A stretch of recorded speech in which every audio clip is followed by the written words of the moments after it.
Sasagutin ng New NAIA Infrastructure Corporation o NNIC ang lahat ng gastusin ng mga nasuwi at nasugatan matapos ang pagbangga ng isang SUV sa NAIA Terminal 1 sa Pasay City. Apela ng mga otoridad, iwasan ang paggawa ng mga espekulasyon dahil patuloy pa ang investigasyon. Si EJ Lazaro ng Radyo Pilipinas sa detalye.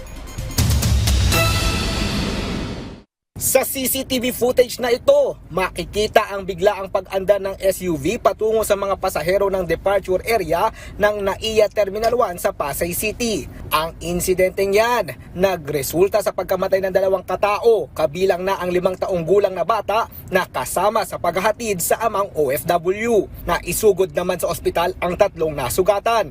Agad namang nagtungo si Transportation Secretary Vince Dizon sa NAIA para mag-inspeksyon. At base sa inisyal na investigasyon, hindi sinadya ang pag-araro ng SUV dahil may hinatid na pasahero ang driver bago mangyari ang insidente. So right now, initially,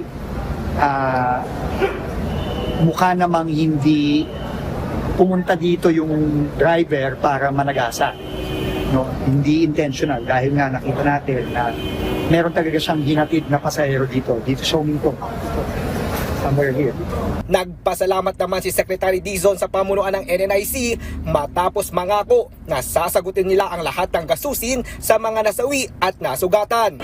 Salamat tayo sa San Miguel Corporation, kay Mr. Ramon Angel at sa kanina.